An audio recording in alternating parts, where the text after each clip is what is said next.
Guys સો આજનો video છે કે આઈએલટીએસ ફોર્મલ લેટર્સ હાઈ બેન્ડ્સનું ફોર્મેટ અને ટેમ્પલેટ કહી શકીએ કઈ રીતે પરફેક્ટ રીતે લખવું.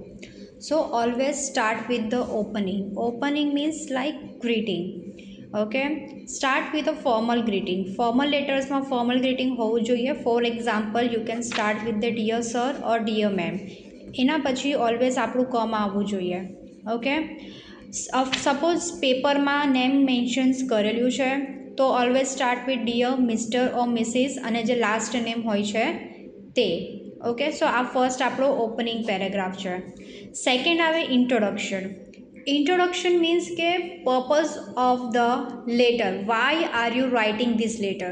Okay, so you can start I am writing to express my concern about, પછી આપણો જે ટોપિક હશે એ ટોપિક અહીંયા મેન્શન કરવાનો છે. Or I am writing to inform you about as usual, જે પણ ટોપિક હોય તે.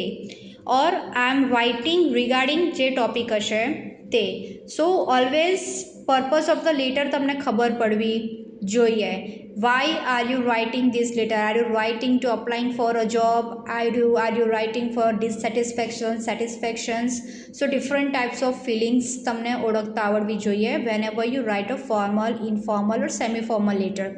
Okay, for example I am writing regarding the problem I face with the accommodations provided by your company. સો આવી રીતે આપણું એક રીઝન પરફેક્ટલી આવવું જોઈએ કે તમે કયા રીઝન્સથી લેટર લખી રહ્યા છો. તો અહીંયા આપણું રીઝન્સ છે કે એ પ્રોબ્લેમનો લેટર છે. અકોમોડેશન્સ જે પ્રોવાઈડ કર્યું હતું કંપનીએ, તો એના રિગાર્ડિંગ આખો આપણો લેટર છે. Just an example. Okay, and third one is a body paragraph. Body paragraph means like explain the situations. Okay, give background details. Background details આપણે આપવાની છે. સો તમે સ્ટાર્ટ કરી શકો છો paragraph. Firstly I would like to explain that, અહીંયા આપણો જે પણ સિચ્યુએશન હશે તે. અગર એ નથી યુઝ કરવું તો you can start to begin with or as the main issue is. So આટલા આપણા સ્ટાર્ટિંગ પોઈન્ટ હોઈ શકે. For example, firstly the room I was given was much smaller than what was mention in advertisement. Okay, so આ just an example છે કે જે room હતો એ એડવર્ટાઇઝમેન્ટમાં mention કર્યું એ પ્રમાણે નહીં હતો. સો એક્સપ્લેન કર્યું છે કે ભાઈ પ્રોબ્લેમ શું છે. સો સેકન્ડ બોડી પેરેગ્રાફ આપણો એક્સપ્લેન ધ સિચ્યુએશન્સનો હોવો જોઈએ.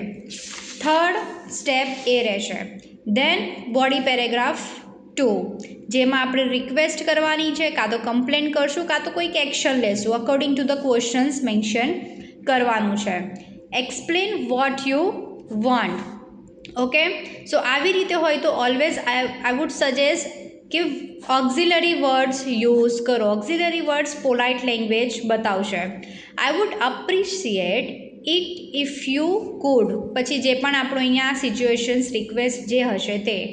ઓર as I kindly request to you, or as I would be helpful if પછી સિચ્યુએશન્સ જે આપણી હશે તે. Okay, for example, I would appreciate it if you could arrange a larger room or provide a partial refund. સો આ એક polite language બતાવે છે. હું અપ્રિશિએટ કરું છું કે તમે મને કાં તો અરેન્જ કરી આપો મોટો રૂમ, ક્યાં તો પછી પાર્શિયલ રિફંડ આપી દો. સો વુડ અને કુડ આ સ્ટેટમેન્ટ આવવું જોઈએ whenever you do the request. Okay, and the last para is the closing paragraph. Closing paragraph polite ending હોવો જોઈએ. ફિક્સ લાઇન છે, તમે લખી શકો છો I look forward to your prompt response or else thank you for your time and consideration. Okay, so formal લેટરમાં આ line આપણી ફિક્સ જ હોય છે, સો એ તમે લખી શકો છો. And the last one is a sign off. Sign off means yours faithfully, comma compulsory છે. હવે યોર્સ ફેથફુલી યુઝ ક્યારે થાય? ઇફ નેમ નોટ નોન, અગર તમે સામેવાળાનું નામ ઓળખતા નથી કે પર્સનને ઓળખતા નથી ત્યારે ઓલવેઝ ફેથફુલી યુઝ કરવું. દેન યોર્સ સિન્સિયરલી પછી કોમા. આપણે સામેવાળાને ઓળખીએ છીએ તો સિન્સિયરલી યુઝ કરવાનું. ઓકે, અને છેલ્લે તમારું નામ, જે બી નામ હોય તે.